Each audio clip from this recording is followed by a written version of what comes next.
Hello student, study with Sonu channel में आप सभी लोगों का तहे दिल से स्वागत है। इस वीडियो में हम लोग पढ़ेंगे इंटरिंग द साइंस, विज्ञान में प्रवेश, NCERT class 9th chapter first का ये हमारा पार्ट 2 है। अगर अभी तक आपने पार्ट 1 नहीं देखा है तो प्लेलिस्ट में जाके उसे देख सकते हैं। तो आइए स्टार्ट करते हैं आज का महत्वपूर्ण session. Mathematics in science. Mathematics in science में यानी कि मैथमेटिक्स का साइंस यानी कि विज्ञान में क्या रोल है इसको समझते हैं। Mathematics helps scientist to make calculations and solve problems. It is used to measure, compare and understand scientific data. गणित वैज्ञानिकों को गणनाएं करने और समस्याओं को हल करने में सहायता करता है और इसका उपयोग माप करने, तुलना करने और वैज्ञानिक आंकड़ों को समझने में किया जाता है। यानी कि जो मैथमेटिक्स का यूज है साइंस में, इसके हम किसके लिए करते हैं? कैलकुलेशंस करने के लिए, प्रॉब्लम को सॉल्व करने के लिए, मेजरमेंट करने के लिए और कंपेयर करने के लिए और किसी भी साइंटिफिक डाटा को समझने के लिए हम लोग मैथमेटिक्स का यूज करते हैं। क्लियर हो गया? ये सभी पॉइंट आपको क्लियर होने चाहिए। अब हम बात करते हैं स्टैंडर्ड यूनिट। स्टैंडर्ड यूनिट को हम हिंदी में क्या बोलेंगे? मानक इकाई बोलेंगे। तो a standard unit is a fixed quantity used as a reference to measure the same type of physical quantity is the same everywhere। मतलब कि मानक इकाई एक निश्चित मात्रा होती है जिसका उपयोग समान प्रकार की भौतिक राशि को मापने के लिए संदर्भ के रूप में किया जाता है। यह हर जगह समान होती है। तो मानक इकाई एक निश्चित मात्रा होती है जिसका उपयोग समान प्रकार की भौतिक राशि का मापन के लिए किया जाता है और यह हर जगह समान होती है। जैसे कि किलोग्राम में आप मापते हैं, मीटर में मापते हैं, लीटर में मापते हैं, ये सभी क्या है? स्टैंडर्ड यूनिट हो जाती हैं। क्लियर हो गया?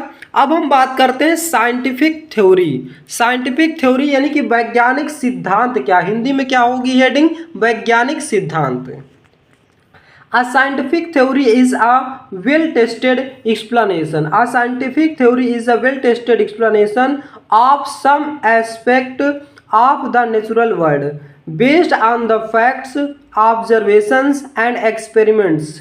It can be used to predict new events। मतलब कि वैज्ञानिक सिद्धांत प्राकृतिक जगत में किसी पहलू के तथ्यों को अवलोकन और प्रयोगों पर आधारित अच्छी तरह से परीक्षित व्याख्या होता है।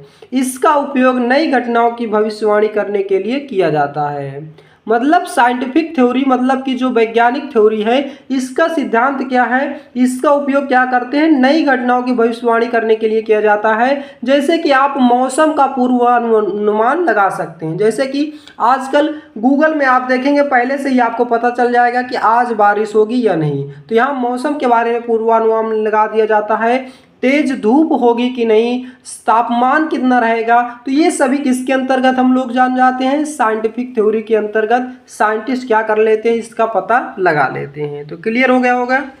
अब हम बात करते हैं नेक्स्ट हेडिंग, प्रिंसिपल। प्रिंसिपल यानी कि सिद्धांत क्या होता है? A principle is a basic truth or general rule which explains why something happens. It forms the basis of the fact or law. It is always true। मतलब कि सिद्धांत एक मूल सत्य का सामान्य नियम होता है जो यह बताता है कि कोई घटना क्यों होती है। यह किसी तथ्य का या नियम की आधारशिला होता है और यह हमेशा क्या होता है? सत्य होता है। तो याद रखना, सिद्धांत यानी कि प्रिंसिपल आपका ऑलवेज ट्रू होता है। क्लियर हो गया? तो ये भी पॉइंट आपको अच्छे से समझ में आ गया होगा। अब हम बात करते हैं पूर्वानुमान यानी कि प्रेडिक्शन। अभी जो हमने पढ़ा है उसी को हम लोग एक अलग शेडिंग में पढ़ेंगे। प्रेडिक्शन क्या होती है? पूर्वानुमान। तो आप prediction is a statement about what will happen in a future. It is based on the observations, experience and scientific knowledge. यानी कि पूर्वानुमान भविष्य में होने वाली किसी घटना के बारे में किया गया कथन होता है। यह अवलोकनों, अनुभवों और वैज्ञानिकों के आधार पर किया जाता है। तो क्लियर हो गया। बहुत ही इजी लैंग्वेज में आप इस सभी की सभी डिफिनीशंस लिखी हुई है, आपको कहीं भी कोई प्रॉब्लम नहीं हो सकती। तो पूर्वानुमान यानी कि प्रेडिक्शन क्या होता है, जो साइंटिफिक होती है, जो साइंटिफिक थ्योरी होती है, उसके अंतर्गत साइंटिस्ट क्या करते हैं, किसी भी चीज की भविष्यवाणी यानी कि पहले से उसके बारे में पता लगा लेते हैं, तो उसी को हम लोग क्या बोलते हैं, प्रेडिक्शन यानी कि पूर्वानुमान बोलते हैं। तो ये पॉइंट्स आपको क्लियर हो गया होगा। अब हम बात करते हैं मौसम पूर्वानुमान। तो मौसम पूर्वानुमान यानी कि वेदर प्रेडिक्शन क्या होता है कि weather prediction are statements about the expected conditions of the atmosphere at the particular place and time in the future. They are based on the study of various factors like temperature, humidity, wind, rainfall, cloud cover etc. यानी कि मौसम पूर्वानुमान किसी स्थान और समय पर भविष्य में वायुमंडल की अपेक्षित स्थिति के बारे में किए गए कथन होते हैं। ये तापमान, आर्द्रता, हवा, वर्षा, बादल आदि जैसे विभिन्न कारकों के अध्ययन के आधार पर किए जाते हैं। आप अगर डेली मोबाइल चलाते हैं तो आपके मोबाइल में प्रेजेंट टाइम में डेली एक नोटिफिकेशन आता है अलर्ट का। तो ये अलर्ट का मतलब अलर्ट का आता है कि आपके एरिया में इतने किलोमीटर प्रति घंटे की रफ्तार से आंधी आने की संभावना है या तो तेज बारिश होने की संभावना है। तो ये इस प्रकार के अलर्ट आपको देखने को मिलते हैं। ये सभी वेदर प्रेडिक्शन के द्वारा ही किए जाते हैं, मौसम पूर्वानुमान होते हैं। क्लियर हो गया। ये सभी के सभी पॉइंट आपको क्लियर हो रहे होंगे। अब हम बात करते हैं एविडेंस यानी कि प्रमाण क्या होता है। Evidence is the information or data collected through the observations or experiments which helps to support or disprove a hypothesis or a theory.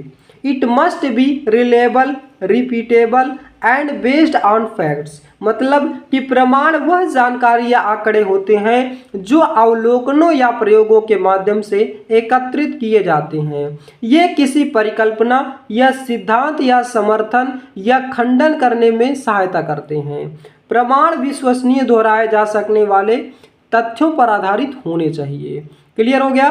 तो एविडेंस इज द इंफॉर्मेशन और data collected through the observations or experiments which helps to support, disprove hypothesis or theory. It must be reliable, repeatable and based on facts. ये fact पर आधारित होते हैं। तो clear हो गया। अब हम बात करते हैं मिथक बनाम वैज्ञानिक तथ्य। मिथक थे, उन्होंने बताया कि भूत होते हैं, और जो वैज्ञानिक तथ्य है, जो साइंटिफिक थ्योरी है, उन्होंने कि ये माना कि भूत नहीं होते हैं। ठीक। तो a myth is a traditional belief or story that is passed from generation to generation. It is not based on scientific evidence. It is not based on scientific evidence. A scientific fact is a statement that has been tested and proved by observation and experiments. मतलब कि जो scientific theory है, जो वैज्ञानिक तथ्य है, उन्होंने अपने एक्सपेरिमेंट और प्रयोगों के द्वारा किसी चीज़ को सत्य माना है। लेकिन जो मिथक थे, उन्होंने ही अपने मतलब क्या किया, अनुभव के द्वारा कोई चीज़ को बताया। जैसे उन्होंने बताया कि भूत होते हैं, तो भूत होते हैं, इसे किसने बताया कि मिथक ने। लेकिन जो वैज्ञानिक तथ्य है, जो वैज्ञानिक ने आप अभी तक इनको सही नहीं कर पाए, मतलब उन्होंने कभी भी भूत नहीं देख पाए, तो उन्होंने क्या माना कि भूत नहीं होते हैं। तो यानी कि अकॉर्डिंग टू साइंटिफिक फैक्ट भूत नहीं होते। क्लियर हो गया। गोस्ट बोलते हैं आप इंग्लिश में। नेक्स्ट है हमारा वैज्ञानिक चिंतन, यानी कि साइंटिफिक थिंकिंग क्या होती है। तो scientific thinking is the ability to think logically and systematically.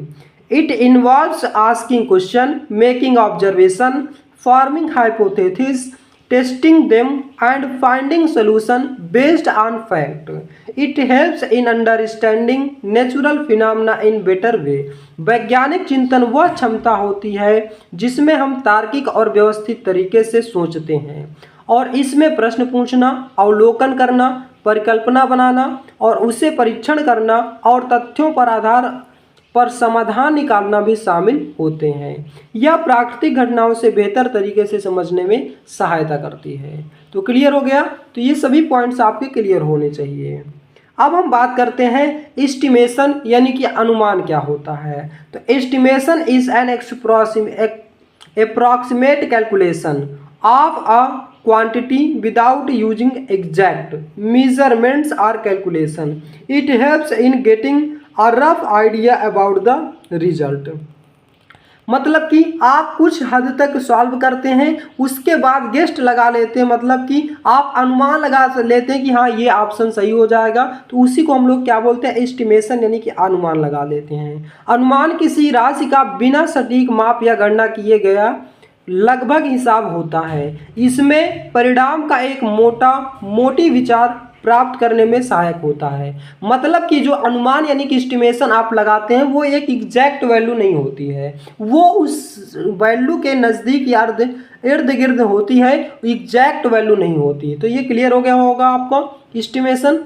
अब हम बात करते हैं विज्ञान में अंतर विषयकता, interdisciplinary models in science. Interdisciplinary models in science involves combining knowledge and methods from different branches of science to understand complex phenomena better। मतलब विज्ञान में अंतर विषयक मॉडल का अर्थ है कि विभिन्न विज्ञान शाखाओं के ज्ञान और विधियों को मिलाकर जटिल घटनाओं को बेहतर ढंग से समझाना। मतलब कि ये पूरा मॉडल ये है कि सभी मॉडल्स को क्या करना है, मतलब ये कह रहा है कि जो अंतर विषयक मॉडल है इसमें क्या करेंगे, विज्ञान की जो शाखाएं हैं जैसे कि जीव विज्ञान बायोलॉजी हो गया, जीव विज्ञान भौतिक विज्ञान रसायन विज्ञान हो गया, इनको मिला करके ये सभी जटिल घटनाओं को मिला करके बेहतर और इजी ढंग से क्या करना है, इसको समझना ही क्या कहलाता है, विज्ञान में अंतर विषयकता कहलाता है। तो क्लियर हो गया ये भी पॉइंट। अब हम बात करते हैं विज्ञान में मॉडलों की भूमिका, role of models in science.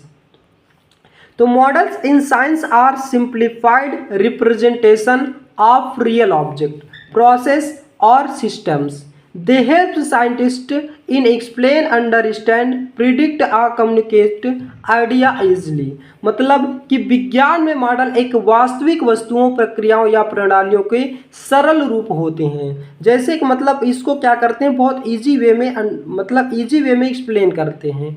ये वैज्ञानिकों को व्याख्या करने, समझने और पूर्वानुमान लगाने और विचारों को सहज रूप से संप्रेषित करने में सहायता करते हैं। ये क्या करते हैं, जो साइंटिस्ट होते हैं उनको प्रेडिक्शन यानी कि पूर्वानुमान लगाने में और अंडरस्टैंडिंग यानी कि उनको समझने में और उनको विचारों को सहज रूप से संप्रेषित करते हैं, यानी कि उनको पूरी तरह से क्या करते हैं, हेल्प करते हैं। तो ये पॉइंट्स भी आपको अच्छे से क्लियर हो गया होगा। अब हम बात करते हैं विज्ञान में भाषा और गणित की भूमिका, role of language and mathematics in science. Language and mathematics are essential tools in science. Language is used to communicate ideas, observation and rules clearly. Mathematics is used to measure, calculate, analyze data and solve problems. Together they help scientists to express, understand and explain scientific concepts accurately. मतलब कि जो language है हमारा और जो mathematics है यानी कि गणित है, ये दोनों क्या करते हैं, ये दोनों विज्ञान की हेल्प करते हैं। कैसे, पहला लैंग्वेज तो क्या करता है, आइडियाज़ को कम्युनिकेट करने में हेल्प करता है, और दूसरा मैथमेटिक्स क्या करता है, मैथमेटिक्स कैलकुलेशन को सॉल्व करने में और किसी थ्योरी को समझने, अंडरस्टैंडिंग किसी साइंटिफिक डाटा को समझने में हेल्प करता है। तो ये पॉइंट्स आपको क्लियर हो गया होगा। विज्ञान में भाषा और गणित बहुत महत्वपूर्ण उपकरण है। भाषा का प्रयोग विचारों, अवलोकनों और परिणामों को स्पष्ट रूप से व्यक्त करने के लिए किया जाता है। गणित का उपयोग मापन, गणना, डेटा और विश्लेषण समस्याओं के समाधान के लिए किया जाता है। दोनों मिलकर वैज्ञानिकों को वैज्ञानिक अवधारणाओं को समझने, व्यक्त करने और व्याख्या करने में सहायक होते हैं। क्लियर हो गया। अब हम बात करते हैं सामान्य वैज्ञानिक प्रतीक यानी कि कॉमन साइंटिफिक सिंबल्स। सिंबल्स यानी कि किसी भी चीज़ को हम लोग क्या करते हैं, उसको इंडिकेट करने के लिए कुछ सिंबल बना लेते हैं। जैसे हाइड्रोजन है तो हाइड्रोजन के लिए क्या बना देते हैं, एच बना देते हैं। और मीटर के लिए क्या बना देते हैं, एम बना लेते हैं। लंबाई यानी कि लेंथ के लिए एल बना लेते हैं। तो यही हमारे क्या है, साइंटिफिक सिंबल्स हैं। तो scientific symbols are special sign और abbreviations used to represent scientific quantities, elements, unit and operations. These symbols are universally accepted and help in clear and short communication among scientists. मतलब कि अब आप मान लीजिए कि आपको हर जगह हाइड्रोजन लिखना है, तो आप हर जगह पूरा हाइड्रोजन ना लिख करके टाइम और स्पेस को बचाने के लिए केवल एच सिंबल का यूज कर दिया जाता है। इसी को हम लोग क्या बोलते हैं, कॉमन साइंटिफिक सिंबल बोलते हैं। क्लियर हो गया कि वैज्ञानिक प्रतीक विशेष चिन्ह या संक्षिप्त रूप होते हैं जिनका उपयोग वैज्ञानिक राशियों, तत्वों, इकाइयों और क्रियाओं को दर्शाने के लिए किया जाता है। ये प्रतीक सार्वभौमिक रूप से स्वीकार किए जाते हैं और वैज्ञानिकों के बीच स्पष्ट और संक्षिप्त संचार में सहायता करते हैं। अब हम बात करते हैं नेक्स्ट हेडिंग, प्रकाश की चाल के लिए उपयोग क्यों माना जाता है। तो why is C used for speed of light. तो the symbol C is used for the speed of light in vacuum because it comes from the Latin words celeritas which means swiftness or speed. The speed of light in vacuum is denoted by c and its value is approximately 3 × 10⁸ metre पर second. यानी कि जो speed of light होती है, जो बिजली की मतलब प्रकाश की चाल होती है, 3 × 10⁸ मीटर पर सेकेंड होती है। साउंड की स्पीड पूछा जाए 343 मीटर पर सेकेंड होती है, जो कि इससे बहुत कम होती है। तो सी का उपयोग निर्वात में प्रकाश की चाल के लिए इसलिए किया जाता है क्योंकि यह लैटिन शब्द क्लैरिटीज से लिया गया है जिसका अर्थ तेजी या गति होता है। निर्वात में प्रकाश की चाल सी द्वारा दर्शाया गया होता है और इसका मान लगभग 3 × 10⁸ मीटर पर सेकेंड होता है। आप देखते होंगे कि जब बारिश होती है तो उससे पहले बिजली की चमक आपको दिखाई देती है। पहले आपको क्या होता है, बिजली की चमक दिखाई देती है, फिर उसके बाद गड़गड़ाहट की आवाज़ सुनाई देती है। ऐसा क्यों होता होगा, आपने कभी नहीं सोचा। तो जैसे बिजली की आवाज़ हमको मतलब बिजली की चमक हमको पहले इसलिए दिखाई दे जाती है क्योंकि जो स्पीड ऑफ लाइट है 3 × 10⁸ मीटर पर सेकेंड यानी कि बहुत तेज है, और जो हमारी स्पीड ऑफ साउंड है वो 343 यानी कि 343 मीटर पर सेकेंड है, जो कि स्पीड ऑफ लाइट से कई लाख गुना कम है। इसीलिए हमें सबसे पहले गड़गड़ाहट की आवाज़ सुनाई देने से पहले बिजली की चमक दिखाई दे जाती है। क्लियर हो गया। तो ये पॉइंट भी, ये कॉन्सेप्ट भी आपको क्लियर हो गया होगा। तो आइए बढ़ते हैं नेक्स्ट हेडिंग की ओर। नेक्स्ट हमारे पास विज्ञान में मानकीकृत इकाई का महत्व, importance of standards unit of science. Standard units are fixed unit of measurement accepted universally. They are ensure uniformity, accuracy and consistency in measurements and communications. They helps scientists to compare result easily, avoid confusion and increase the reliability of experiments। मतलब कि मानकीकृत इकाइयाँ माप की निश्चित इकाइयाँ होती हैं जिन्हें सार्वभौमिक रूप से स्वीकार किया जाता है। ये माप और संचार के में एक रूपता, शुद्धता और स्थिर सुनिश्चित करती हैं। ये वैज्ञानिकों के परिणामों को आसानी से तुलना करने या भ्रम से बचने में प्रयोग और विश्वसनीयता बढ़ाने में मदद करती हैं। तो मानकीकृत इकाई के लिए सभी के लिए समान होती हैं। ये मापन को सटीक और विश्वसनीय बनाती हैं। ये वैज्ञानिक कार्यों में एक रूपता और तुलना सुगम बनाती हैं। जैसे लंबाई के लिए मीटर का यूज कर लेते हैं, द्रव्यमान के लिए किलोग्राम और समय के लिए सेकंड आदि का यूज कर लेते हैं। अब बात करते हैं नेक्स्ट हेडिंग की, विमान में ईंधन में मिश्रण की गणना, एरोप्लेन फ्यूल मिक्सचर कैलकुलेशन। तो aeroplane fuel is a mixture of different fuels in a scientific specific ratio two obtain the required properties like high energy, low freezing point and smooth combustion. The calculations help in determining the correct quantity of each components in the mixture. The ensure maximum efficiency safety and performance of the aircraft. मतलब कि विमान ईंधन विभिन्न ईंधनों का एक निश्चित अनुपात में मिश्रण होता है ताकि उच्च ऊर्जा, कम हिमांक और सुचारू दहन जैसे आवश्यक गुण प्राप्त हो सकें। मिश्रण की गणना से प्रत्येक घटक की सही मात्रा ज्ञात करने में सहायता मिलती है और यह विमान की अधिकतम दक्षता, सुरक्षा और प्रदर्शन को सुनिश्चित करता है। जैसे ईंधन यदि किसी ईंधन मिश्रण में 70% ईंधन और 30% बी ईंधन मिलाया जाता है और कुल ईंधन लगभग 1000 लीटर हो तो ए की वैल्यू मतलब क्या है 70%, और यानी कि 70% बोले तो 700 लीटर, और बी 30% यानी कि 300 लीटर उसमें फ्यूल बी का मिलाया गया है। अब हम बात करते हैं प्रत्येक जगह पर किलोग्राम का उपयोग क्यों किया जाता है। Why is kilogram used everywhere. तो kilogram is the standard unit of mass in the international system of unit. It is universally accepted and used all countries. मतलब कि जो किलोग्राम है ये इंटरनेशनल यूनिट है, एसआई यूनिट है किसकी, SI unit है मास की, और ये पूरे यूनिवर्स यानी कि हर जगह इसको लागू किया गया है। It provides uniformity in measurements, trades, industries, science and daily life. Therefore kilogram is used everywhere for measuring mass. Kilogram अंतरराष्ट्रीय इकाई प्रणाली एसआई में द्रव्यमान की मानक इकाई है। तो द्रव्यमान यानी कि मास की यूनिट पूछा जाए तो क्या बताएंगे, द्रव्यमान बताएंगे, यानी कि क्या बताएंगे आप, किलोग्राम।